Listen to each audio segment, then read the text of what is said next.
I have two excited people backstage waiting to come out. Are you excited to see them? Are you really excited to see them? Well, then, without any further ado, I would like to introduce Felicia Day.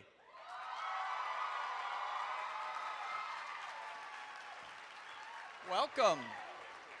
And Will Wheaton.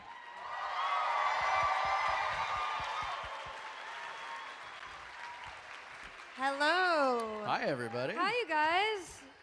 Who's out there? Oh, there's a lot of Boy, people. I'm glad we brought our own water because there's not enough up here. I need more water. Oh, there's Yeah. more in here. Okay, good. I know, there's a lot. God, what is with this middle section?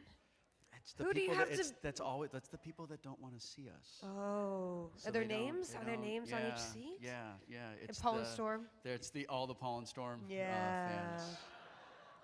Yeah. Whoa, I'm gonna fall over. No, I'm not. Oh, good, there's more water. That's great. Oh, good. Thank you That's so terrific. much.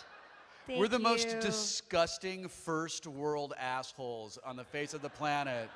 The They were di- like, more water. No, We need let's more have more water. water. You know what We need more. would be asshole? To open it and have And one then- sip of each, Yeah, right, and then just leave it. and then just leave yeah, it. or we would be Harkonnens. Anybody? Anybody? Dune reference!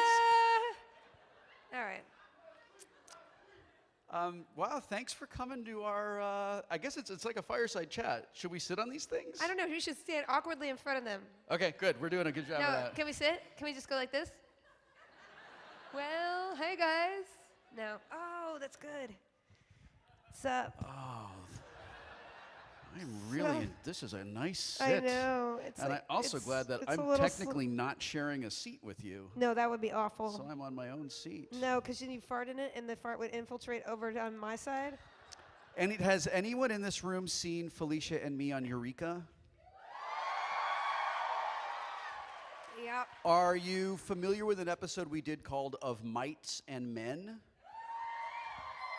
So we spent, I know it was all of one day, and maybe part of a second unit day in that little isolation chamber. Oh, God. You, me, Erica, Niall, and Neil. Yeah. And I walked into that room, and it was a small room. It actually is small. much smaller than it photographed because they used wide-angle lenses, which I think was not a good choice. It was like about this. I swear to God, it was like just these two sections. Yeah, And then it was you have all very these small. cameramen and everybody in there. It's not. It And wasn't we good. were in there making origami cranes for just hours on end, and I just decided that I would play a game called How Much Can I Fart in This Room?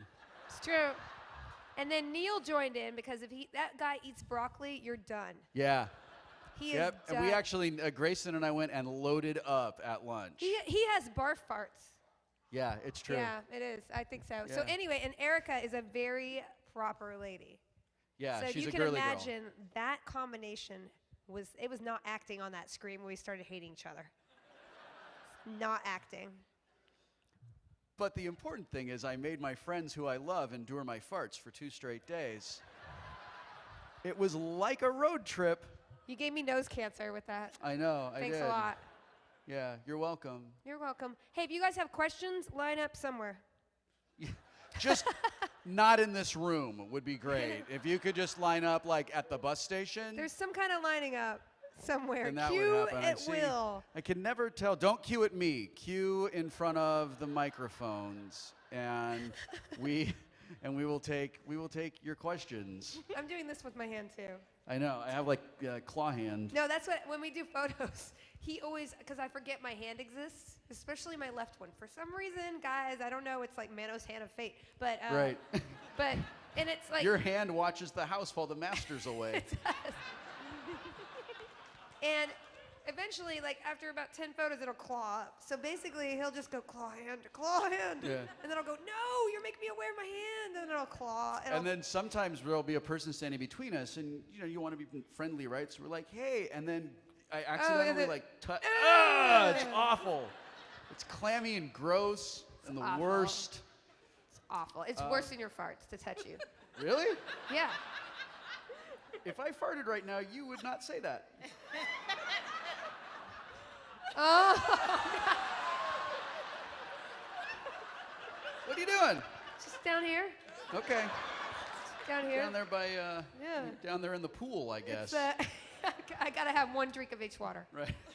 Anyway, I'll do that later. Okay. Anyway, we have Let's, questions. yeah, let's take some questions. Because God knows we need more things to talk about besides this. Yep, that's absolutely right. Go ahead. Now it's on you. Hi, my name is Sarah, and it's actually kind of crazy. I planned to have a board game birthday party right before you guys did the whole board game day at the end of March, so I'm gonna have 2 in the same month. It's gonna be awesome. When's your birthday? My birthday was actually a few weeks ago, but I'm really lazy at planning, so. You're late to your own birthday? That's weird. How does that happen? It's fashionable. It's my birthday. I can do what I want. I mean, I like the way you talk. You're a sassy lady. Thank you. All right, so I know that they're being a bit kind of strict about things and requests. I was going to ask you guys to sign my cleavage, but I guess that's kind of not okay to come You're up going to on get stage. tackled by a green shirt. You will Yeah. get tackled by a green shirt. Because if we sign your cleavage, we have I- to sign all the dude cleavage, and that's not Exactly. But what? And which cleavage? One each. I don't know. cool. Yeah. But since that's probably not going to happen, what is the weirdest request you guys have ever had from a fan, or what would you love to do? What would you wish someone had asked you to do? Yesterday, I did this in the other panel, and then somebody brought me an actual toilet seat to sign. That was great. So be careful what you answer, Mr. Wheaton. Be careful. I have chocolate on my forearm. Who's chocolate? Is it chocolate? I sure hope so. I mean, if it's not I'm chocolate, not smelling I it. am a I messy re- pooper.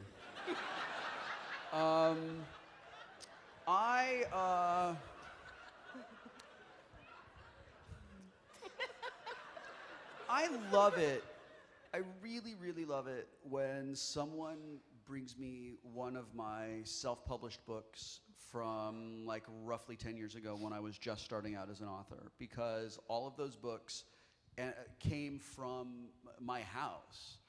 Yesterday I signed a couple of Dancing Barefoots that I know my wife and I sat on the floor of our living room with our dog Ferris and maybe our friend Michael, and we packed those into envelopes and we put the stamps on and we drove them to the post office. And when it comes back to me like that, it always makes me a little emotional, because I would not still be writing if those books hadn't sold well. And it sort of is a milestone for me to gauge kind of how far I've come as a writer and an actor, as a person, since that happened. And I absolutely love it when we get to do that. That's funny too, because when everybody brings me one of the original Guild DVDs that we packaged in the kitchen. Yeah, it's the same feeling, right? I could tell because I did some janky Photoshop on the front. It's like Yeah. the ones where the characters are kind of like this. They just you know? they just look like Rob Liefeld Yeah. just drew all of them. Yeah, exactly. And Kim had to figure out how to make a DVD, which is it's very complicated. And we had to drive to Orange County because that's the only person we could afford to manufacture it. And there were so many things wrong with it. It doesn't even play through the episodes. But that was the one where we were like, hey, we need to pay people back. Let's make a DVD. Not knowing anything. And hey, let's put a PayPal up and send orders out. Not knowing you had to charge somebody from Israel more for shipping than somebody in Topeka. So I remember crying over those DVDs, but at the same time, that's somebody who's been on a journey for 6 years now. Right, yeah. And that means a lot. That means a lot. We've both kind of come from the same place of just sort of going, well, I guess I got to do it myself, because no one's doing it for me. And to have those things come back, and I think I'm proud of us now. I mean, Yeah. we've done a lot of cool things. No, I mean, it is a situation where you got to admire people. Yeah. Thank you. Thank you. There's a smattering of people in this room who are also proud of us. Yeah. Or proud of themselves. Yeah, sure. You're making something without. The important thing is we are one rainbow flag away from a pride parade, which I think is really great. Question over here. And I have on a rainbow cap. Oh, perfect. Hey. First of all, I wanted to say that I am still in tears that Eureka is off the air. Yeah, I think you speak for a lot of people. You guys were really awesome. I have to say, watching Will grow up on Star Trek, I really wanted to strangle you on Eureka. Well, that was sort a of that was. character so far. Thank you very was much, because that amazing. was Dr. Parrish's job. Yes, you did. You really did. But out of everything I've ever watched you in, I think one of the most amazing, and I want to know how it was you accepted the role and how you got yourself into it. I don't remember the title of it, but you played a serial killer. Oh, You were in Criminal the Minds. hotel. It Was was it the Criminal motel Minds? serial killer. It was on Criminal Minds. Yes. I keep forgetting Yeah. it was Criminal Minds because Yeah. it felt like such a movie. How? Where did you get what you had to do to be this? Of course, you could have been the same character on Eureka because you were a little similar. Dr. Parrish is not a He's not a serial psychopath, killer. ma'am. He was He a might be a- psychopath. Dr. Yes, he Parrish was. is the smartest man in the room, and he's surrounded by Exactly. idiots. Yeah. He's a sexual deviant, but he Yes. is not a serial killer. Yeah. He's not a sexual deviant.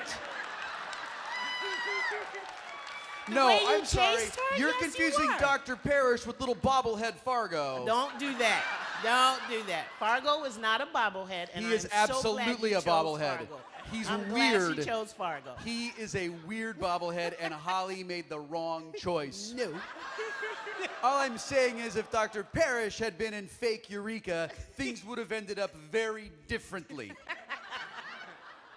There would have been some neutrino pulses, some reversing of polarities. And you still would have been missing the planet. That's true. I have no response to that. Yeah, that was like right into my balls, ma'am. Thank you. So I actually wrote extensively about that entire Criminal Minds experience. And if you Google Will Wheaton Criminal Minds Production Diary, you can find it in my blog. I also took all those blog entries and wrapped them together and rewrote a lot of it and put it in a book that I published called Sunken Treasure. And the very short version is I went to that audition and I was just like, it was the whole experience sucked. Traffic was bad. I got there, they were running late, and I was like, I'm done. I hate this. I hate auditioning. I hate working really hard and never getting anything. I'm going to be a writer. F it. This is my last audition. And I just went in there and I was just like, you know what? I hate you and I hate you and I hate you. And if I took the skin off of your body and made it into a balloon, that would be amazing. And I just committed to who this guy was. Because I was like, I had nothing to lose. I was done. And the director told me that I basically booked it in the room. And then I was like, well, fuck, I got to be this guy now. It's hard. Like I keep a little bit of my characters with me when I'm working. You know, they live with me a little bit. I was a pain in the ass when I was Fox. I'll bet. Okay.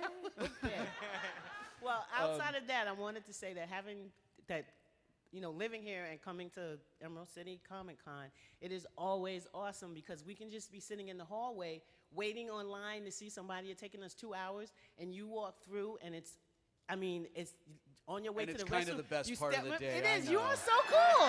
I It is know. because you are so accessible, and I just wanted to say you're great Yeah, because thanks of for your that. question. Thank you. Thank you. That's really sweet. Thank you again for coming, guys. Big fan of both of you.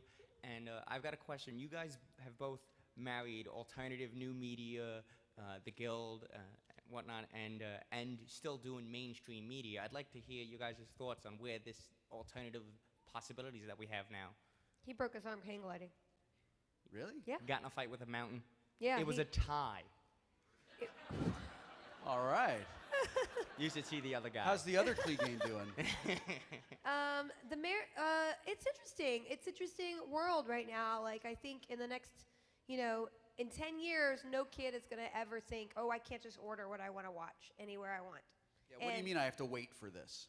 Yeah, and nobody's going to be into that. I mean, nobody's going to think it's the same thing with kids now. They don't know they can swipe every screen, right? So it's a different world, and we're going to live in a different world, and how that's going to affect the kind of content we get is up in the air. Less and less people are watching mainstream TV.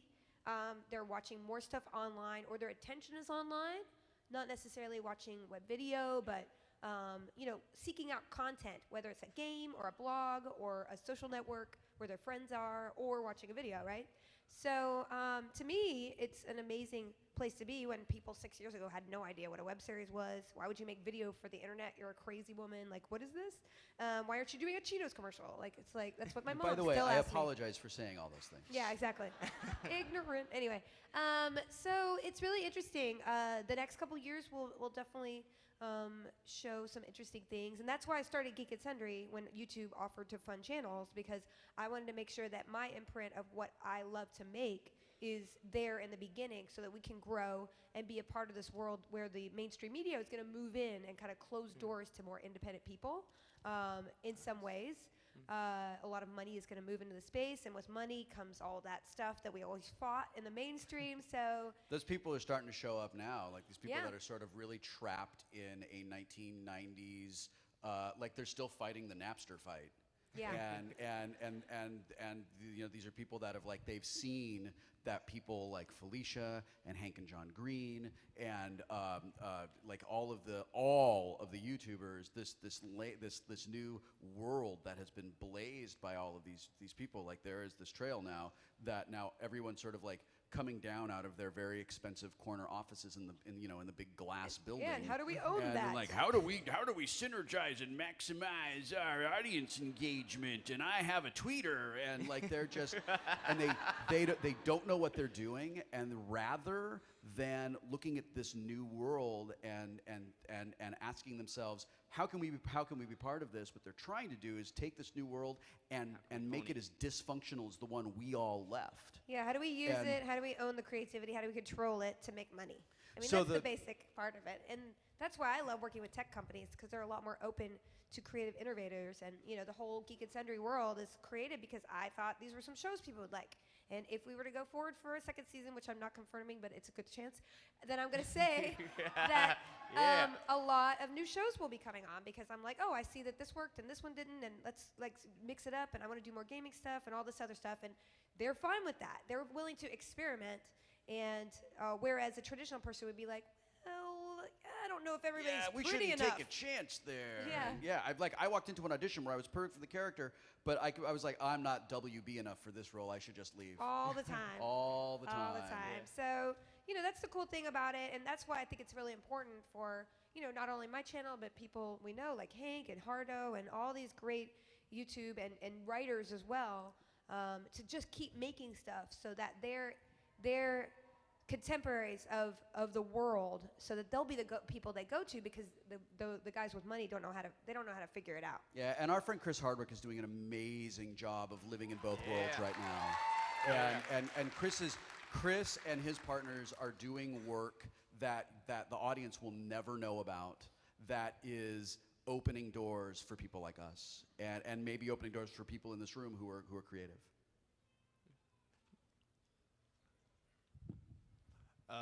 Okay, first off, Felicia, my friend Janet is obsessed with you and could not come here, hence the video camera, if that's all right.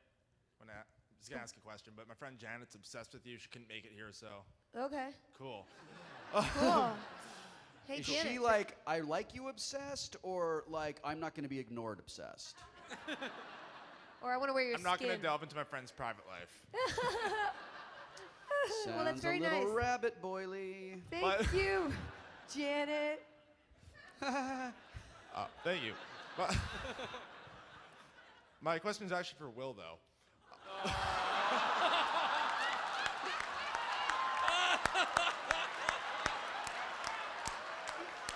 I really like where this is going.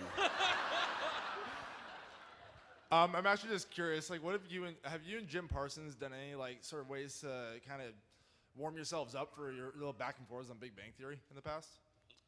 Well, we take a hot tub every afternoon. That's nice. He doesn't displace a lot of water, so that's, you know, that's good. Saves me money. Everything that we do on Big Bang Theory is in the script, and we have 4 days of rehearsals to work out those comedic moments. Jim approaches it very much like a musician approaching a piece of music, and finds sort of like the rising actions and falling actions in the sort of like the cadence of it. It's very technical, and it's actually been really fun the last couple of episodes that I've done with them, because Evil Will Wheaton and Sheldon are, for the moment, friends. And Jim and I get to spend a lot of time together, sort of being pleasant with each other. In like the third and fourth seasons, we had days where we would like see each other at breakfast. Hey, how you doing? It's great to see you. And then we would just be at each other's throats the rest of the day because we only saw each other on the set. But that's a wonderful set to be on, and all of the people there are very welcoming and extraordinarily professional. And I'm unbelievably lucky that I get to go and play with them a couple of times a year. Thank you. You're welcome. Get out of here, Janet's friend.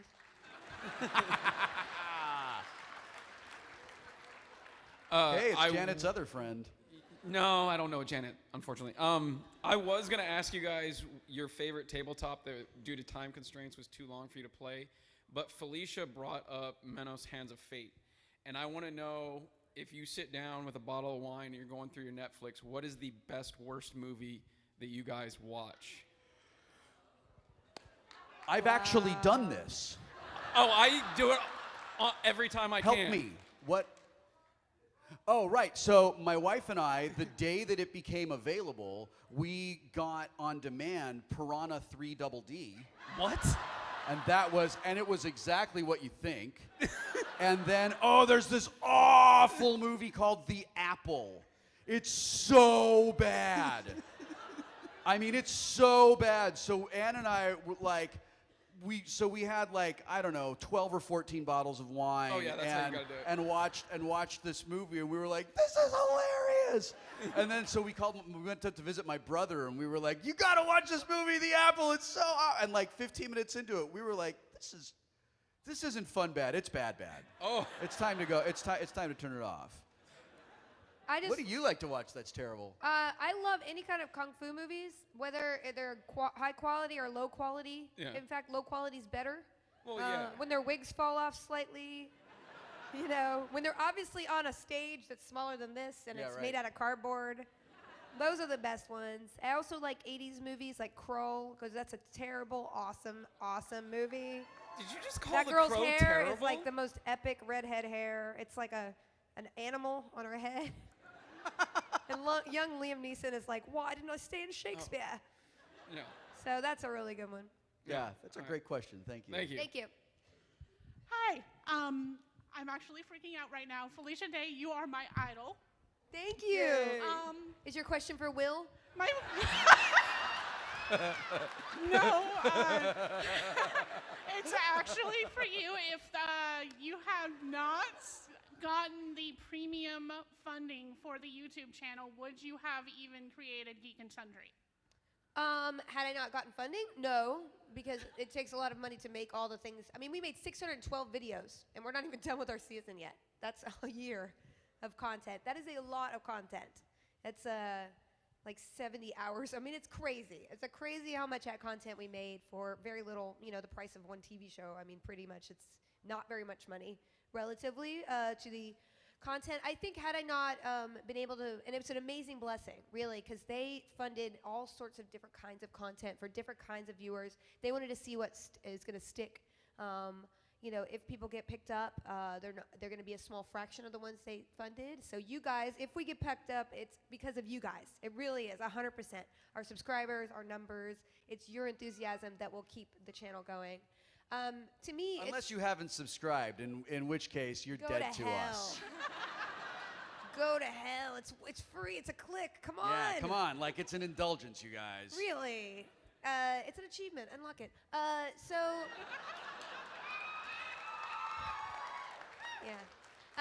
So no, I wouldn't have done a whole channel because that's literally the first opportunity that people have gone and funded whole channels. I don't know what I would have done in the interim. I might have done more acting or maybe just concentrated on another show that like I did with Dragon Age the year before. I did just an additional web series. So, but I'm really grateful for the opportunity to create an umbrella that will probably last years where I can make all different kinds of shows outside of just one show like The Guild, you know? So well, it's I'm really amazing. glad that you did it because I got to spend a year playing games for my I know. job. And my favorite show on my channel is definitely TableTop, and it's because you love.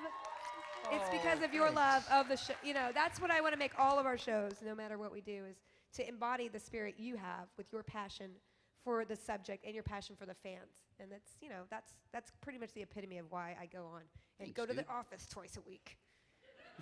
My favorite show is also Tabletop, so thank you so much. You're welcome. Thank Will. Yeah. Well, you should thank Felicia because the first edit of Tabletop, based on like just what my fundamental idea for the show was very hard to watch. And I was like, well, I'm a failure. And then Felicia was like, no, I got this. I know what we're gonna do. And gave the editor notes. And we came back 2 days later, and I was like, this is a show I want to watch. So like, you get a lot of credit. You and Steve get a ton of credit for like taking that stuff, taking all these ideas and like turning them into a thing you want to eat. Well, Will is like a really good sandwich. You're great as a producer now, but that was your first time producing, right? Yeah, it was. So I've had years of watching my stupid face on Guild edits and being like, wow, just take your nose off because you're awful. You're terrible. Wow, why are you even on film? Look at your hair. Look at your acting. That's terrible. Who wrote that shit? Oh. Sorry, children. But doing 5 years of that, being able to be an objective producer with you on film is very hard. And even to this day, it's hard to see a rough cut of anything. Boy, is that the truth. It is so hard because you guys, everything is made in editing. And if you do a web series or any film, you understand that you can make somebody look fabulous or horrible with exactly the same footage. It's kind of an art form. So that was the cool thing when we got over that hump of the first. It's weird, like Tabletop makes it look like I lose all the time. Which Well, is weird. Some things you Because can't fix in post. I'm actually a competent game player. Yeah. What is your question? Hi. Wow, that's loud. You're both such an inspiration to me, and I think a lot of the people in this room, and I think, well, all of them. So first off, I would like to say thank you for that. You can tell how much you love what you do.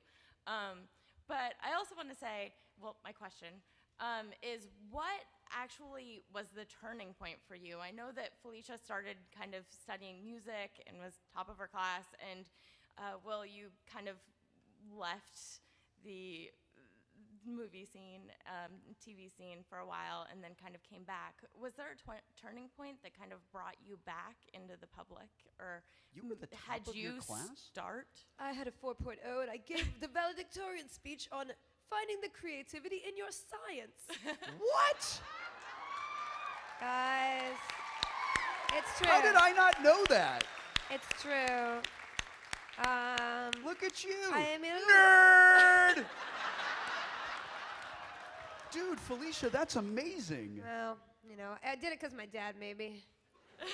Whatever, you did it. I did it. Like, Well, that's my personality. great. He's like, you can't go to Hollywood to act until you get a job in a real profession or a degree in a real thing. I was like, oh, I'll get a math degree. I'll make it theoretical and I'll get a 4.0. Dad, wait, what? You showed him. I don't know. It was weird. The turning point for me was in the early mid-90s. I had left the entertainment industry mostly because I didn't like myself. I was struggling a lot, and I was coming to grips with having been the teen magazine guy for most of my life, and that was really hard because I was very uncomfortable with that. I still suffer from like a very, very like chronic case of imposter syndrome, and I was just like, I haven't earned any of this, and I You've just earned left it it, all. and I that's very kind of you to say, but you're wrong, and so I left the entertainment industry, and I went and I worked for a company called New Tech, and we helped make this thing called the video toaster that is the root of the tree from which all nonlinear consumer grade editing programs grew. And like we are iMovie's great-great-grandfather. And I was so excited to be making a thing that empowered people and that was going to have a disruptive effect on the entertainment industry and let ideas and quality and content sort of rise to at least get a chance, right? And 20-year-old me kind of helped make the world that we live in now in a weird sort of way. But while I was doing that, every single day I felt like I'm not doing the right thing with my life. And I miss being an actor, and I miss being on the set, and I miss creating. Like, programming's great, and product development is great, but being an actor is what I'm supposed to do. And I left all that behind and ended up coming back to LA and going just to drama school full time for years and doing scene study and until I felt like I could go out and be an actor. And then when that didn't work out, I became a writer. And then when that worked out, I became an actor again. And now they're both working out, and that's really weird and kind of scary. Is there a reason that you decided to like leave math and go into this field? I just had blind urgency that I needed to go to LA to be an actor. I had no basis in fact, no training, no, absolutely nothing. I felt a certainty that was where I needed to be for some reason. And it was really music that I was more of a musician than a mathematician.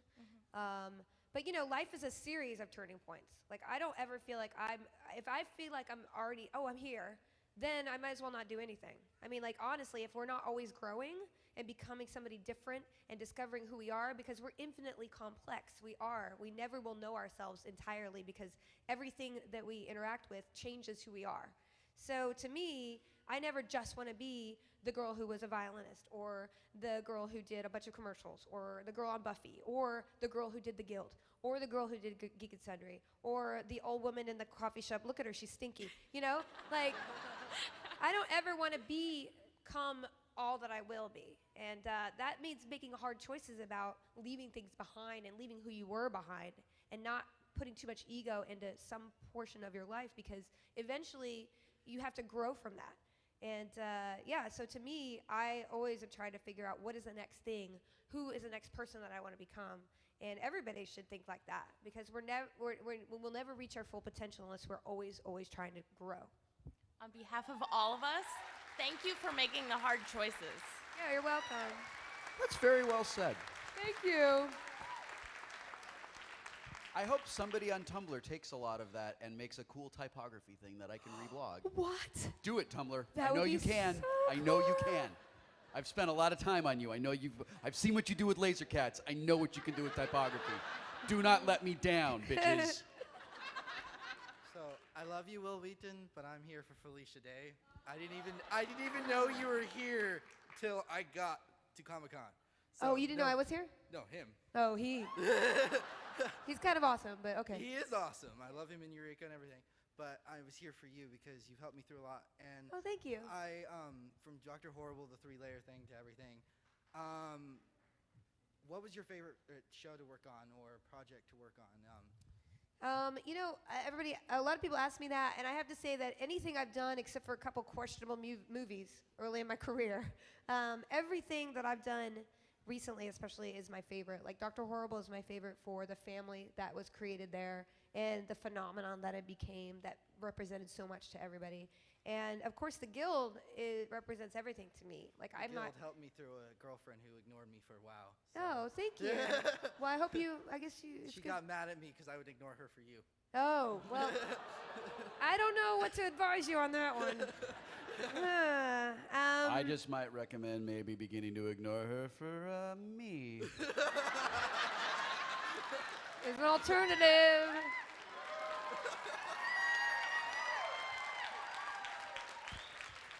But yeah, the Guild is my baby. It's the thing that made me feel like I was doing something with meaning underneath it, and will always, force me to, make hard choices and always prioritize things so that, compared to the Guild, am I saying something that needs to be said? Anything I do in the future has to be measured by that. Will Wheaton, I have a love-hate relationship with you because I was forced to watch Star Trek as a kid. I was forced to sit down. So I love you, but at the same time, it's He was pretty good on that show. Yeah. Yeah. That's right. You better run. You might want to run out of here. It's all right. Nice to meet you. Keep running. Hi, The Will and Wesley Felicia. Crushers are coming for you. They are here. Hi, Will and Felicia. My name's Heather.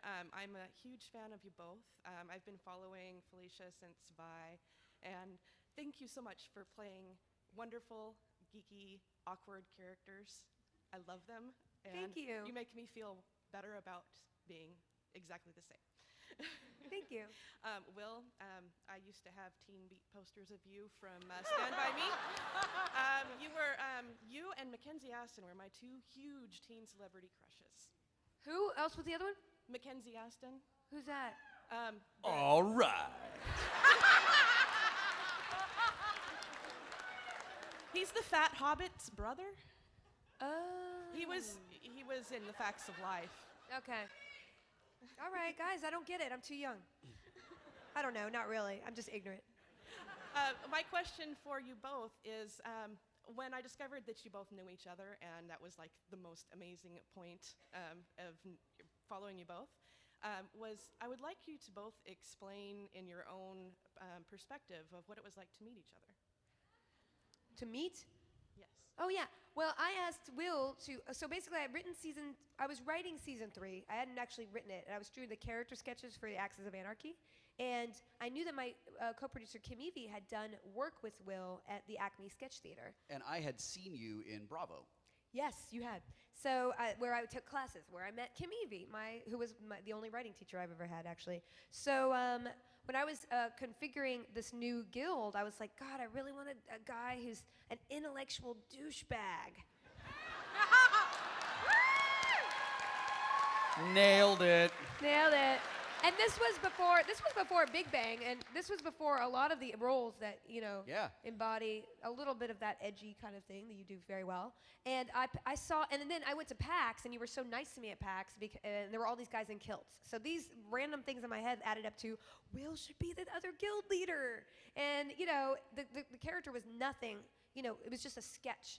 And I asked him out to this very expensive coffee place in LA. We went to the douchiest coffee place. Oh my God. It was $8 a cup, and it was the pure expression of the bean. Pure expression of the bean is what it said Yeah. on the thing. Like there's these coffee beans who are like, I hope that I get harvested by douchebags in Silver Lake because that's the only way I can really be coffee. Yeah. We ordered 3 different kinds of beans to compare the expression of the bean. And, it was awesome. It was awesome. It was just flagrantly, ridiculously expensive and douchey. And I guess we bonded over that. And I was like, hey, there's this character I would like you to play. And he was like, I'm in. I mean, it was kind of a situation. That's pretty much how it went down. And I also have gifts for you both, if I could give them to you. Actually, we're not allowed to accept gifts on the stage, but if you give them to the minion behind you, they will get to us. Thank you. That's very sweet. Thanks a lot. Yeah, thank you very much. Is it chocolate? No. It's probably not chocolate. We're getting to where it's going to have to be the lightning round Go because we faster. have about 10 minutes. Oh, God, fast. Hi, guys. Big fan of both of you. Thanks. Actually here all the way from New Jersey, so it's great to see you. Hey, New Jersey yeah, represent. Jersey. My question's actually for Will. You did my favorite audiobook of all time, Ready Player One. Oh, thanks a And, lot. I just wanted to know what it was like to work on that book. It was great. It was a long book, so it was almost like, I want to say it was like 8 days, 6 to 8 hour days of like endless reading and performing, and I loved it. It was really fun, and I really hope that if they make it into a movie that I get an opportunity to play one of the roles. I in can it see you because being I one of just the think it's Sixers. Great. I think it'd be great to be the leader of the Sixers, or to play Halliday. To be involved in that at all would just be fantastic. All right, thank you. Thanks for your question. Lightning round, go. Lightning. My question was for Felicia. Yeah. I was curious, what was like the best part of doing Dr. Horrible's sing-along blog, and if there was going to be any new stuff.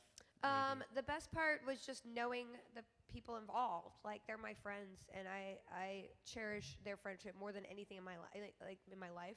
I feel like that was the most consummate example of creating a family that will last outside of production. You always hope that every production you do, you're like, hey, we'll go to coffee afterwards, and most of the time you don't because you're just busy. And that is one where I keep in touch with everybody, and I am so blessed. I don't know about future plans. They're doing that S.H.I.E.L.D. thing. That's going to be amazing, Avengers, come on, blah, blah, biggest movie in the world. It's going to be amazing. Someday Joss Whedon's going to hit it big. I really believe in him. Yeah. He's just got to He's got a keep lot of working on talent. these little art movies. Got a little. And eventually, one of them is really going to break It's going to through. do something. Yeah, make an impact. So Yeah. anyway, thanks for the question. Thank you. Lightning round, go. I do not know who this Jim Parsons is of whom you speak, but he sounds delightful. My name is Dr. Sheldon Cooper, and Will Wheaton, today I tried to obtain your autograph, and I have gone through such things as you cannot even begin to imagine. I was misdirected from one wrong place to another. I was outside for a while. It was cold. There was a bird.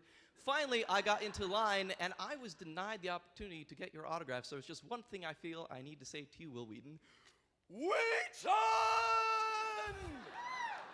Bazinga. Sorry, I just had to do that. All right, actually, both my questions are from this day. So, Oh, sure. Felicia gets questions, and I get a bit. Okay. Sorry.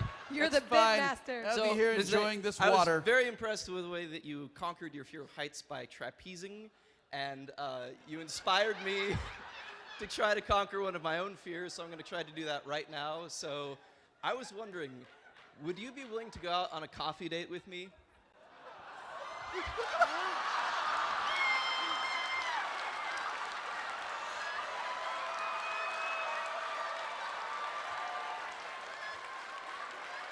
Inappropriate. Yeah, you got balls of steel, buddy. Yeah.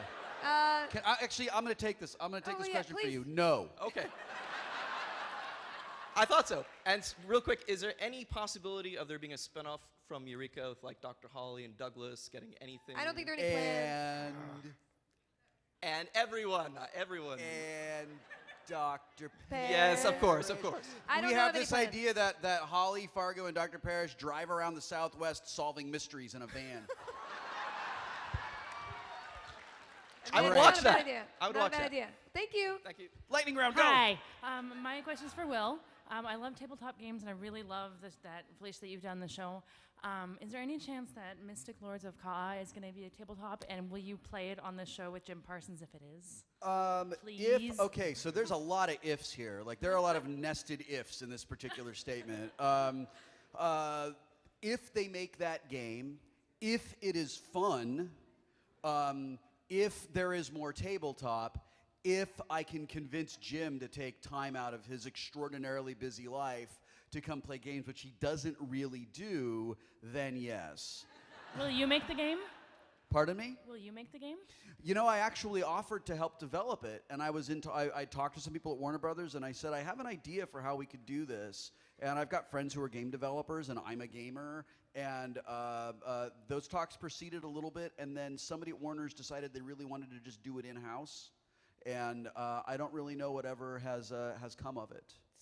This can be poo. You should look into it. Thank you. Without All right. you. Lightning round, go. Taking one of those nested ifs, if tabletop goes on, what are your plans for the next season? What games would you want to play? Oh, man, I will tell you right now what games I would love to play. I would love to play Star Trek Catan, Fortune and Glory, King of Tokyo would be great. Suro of the Seas, because I love the original Suro. I would love to get Anne to come back so we could play Ticket to Ride Europe. I think that would be great. There's a storytelling game I love called Once Upon a Time. I would love to play that. I would love to play Smash Up. Smash Up is super fun. Yeah. I would love to play Lords of Waterdeep. Okay. That's the game that I'm playing the hell out of right now. Love Agricola. Well, see the thing, like we would love to do Agricola, It's too but it's like a long. 4-hour game, and Yeah. Lords of Waterdeep kind of perfect, does yeah. what Agricola does, but In it an does hour. it in an hour. Yeah. And then if we had like just all the time and money in the world, I would love to play Eclipse. I would love to play I would love to do a campaign in a role-playing game. So I have this idea, and it's not right for tabletop, but it might work for a spin-off where we do a season-long campaign using the 1983 revision of the D&D basic rules set. Very neat. I think that would be really, really fun. Thank you. Thank you. And the most effective way that you can help us make Tabletop Season 2 happen, seriously, is to subscribe to Geek and Sundry and play on National Tabletop Day, actually. Yeah, I get mean, involved with that's actually really International important 'cause Tabletop Day. Yeah, we want to blow that out. We want to show the world that gamers have a voice and they can make, using the hashtag on the day, taking pictures of what you're doing, getting together with friends, sending us video, making that hashtag trend on March 30th. Like, that's huge. It would make a big difference. If you 'cause it'll don't be know like, what we're talking we're about, strong. go to tabletopday.com. Yeah. And the TLDR is March 30th. We are organizing around the world gaming events. At your local game shop, at a library, at a community center, in your dorm, at your house. You can arrange one and submit yeah. it. You convince your coffee shop, hey, host a day today. You know. And it's great. We have all kinds of support from the games industry. We have exclusives that are coming out on Tabletop Day. There's a set of Gloom cards that Felicia and I are in. Yeah. Yeah, it's pretty cool. terrific. And the best way that you can help us make this happen is to let the people who are inclined to fund our programs know that you're out there. Yeah, and just be out there. that's really what they care about. And participating in Tabletop Day and subscribing to Geek and Sundry and sharing your things to seenontabletop.tumblr.com, things like that really, really, really help. I look forward to playing. Thanks a lot. Lightning round, go. Okay, that was a perfect segue because I have a question about International Tabletop Day. I'm hoping to organize a larger event at my university. Great. And I just want to know if you have any tips, ideas for the day, and like best games that you think would be good for a large audience. Oh, that's a good idea. I think you want to start with a mixture of games because not everybody likes card games and not everybody likes dice games and not everybody likes like sort of complicated games. And I would actually encourage you to play the games that we've featured on season 1 of Tabletop. A great place to start. Ticket to Ride, Dixit's a great game. Party games are a great way to get people like sort of comfortable playing with each other. Quick casual games like Suro and Zombie Dice are a whole lot of fun. I mean that's a really great way to just make it accessible to people and find out what people like to play. Talk to them a little bit, and then you can sort of break games down into categories. There's press your luck games. There's set collecting games. There's resource management games. There's a game out there for every single person, even if they don't know it already. And on the Tabletop Day website, there's a blog, and I will ask my producer Boyan to write a blog about that, about how to do that, and maybe we'll make some videos that are like, here's how you pull this together. That will hopefully give you some resources. Okay, thank you so much. You're welcome. thank Thanks you. for watching. Lightning round, go. Hi. Actually, my question is for Felicia. As a female in a largely male-dominated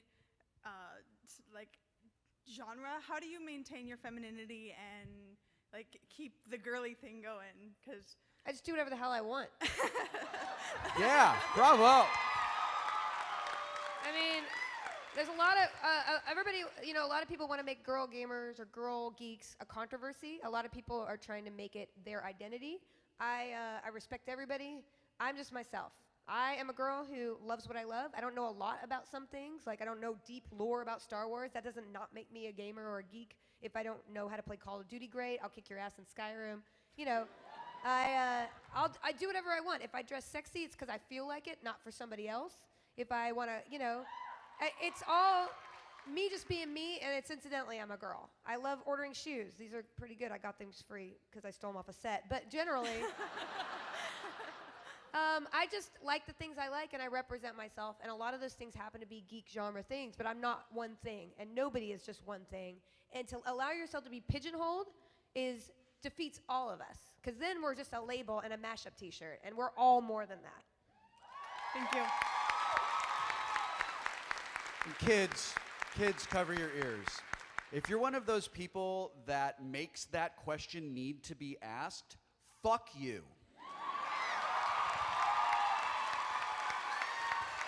Go ahead.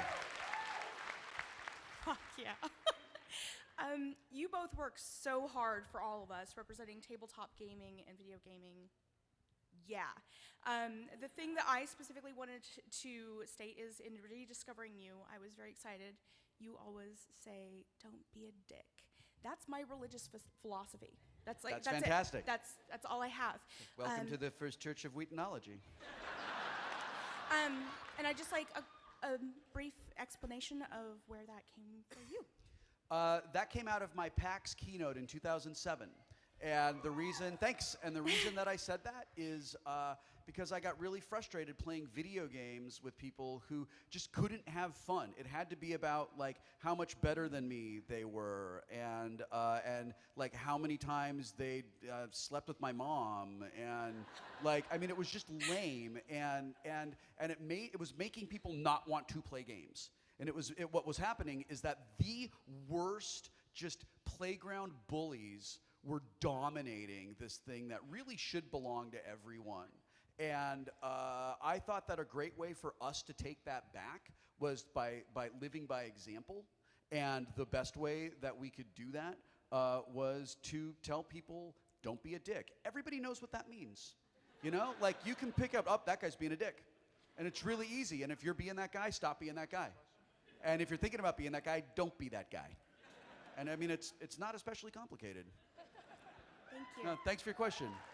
Thank you. Lightning round, go! I wanted to thank you both for your all your characters on screen, but to say that your personalities, your real life are so inspirational. You're fantastic role models. But then I have a childish question. In the guild, you have that great grudge match between the two guilds, and of course you come out victorious. But my question would be, do you have a video game that you've played together that you're competitive in, and who has come out on top on that? And who what? Who's won that? Which of the two of you would best? I keep trying to get Felicia to play NHL 93 with me, and she won't do it. I'll do it one day. I don't even know how hockey works. Does it have a puck? It has That's a puck. the one with the puck. That's the one with the puck. That's literally all I know. We play board games. Yeah. We play board games all the time, and we're super competitive Oh, I'm when we super play. competitive. Like super competitive when we play board games. I'm kind of together. I violate the Church of Wheaton when I play games a little bit. I beat Felicia at Suro yesterday. Do you have to and bring it up again? I do, because it was amazing because I won.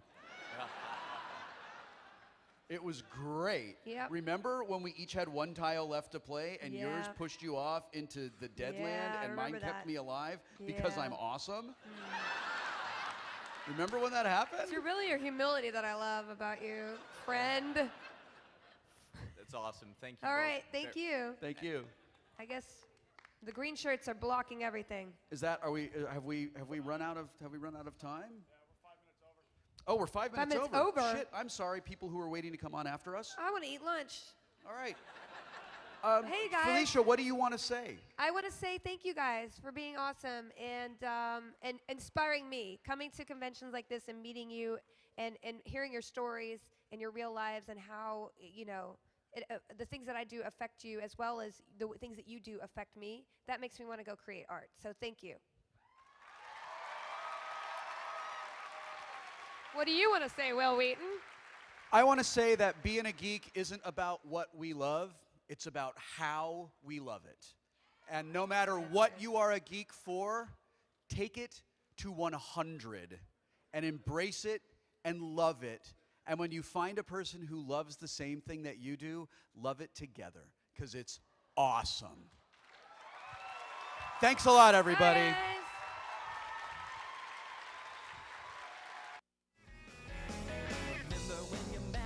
Made me pregnant. Remember when you turned out for Caucasian? Remember that kid's album you released down under, but I still just want you now.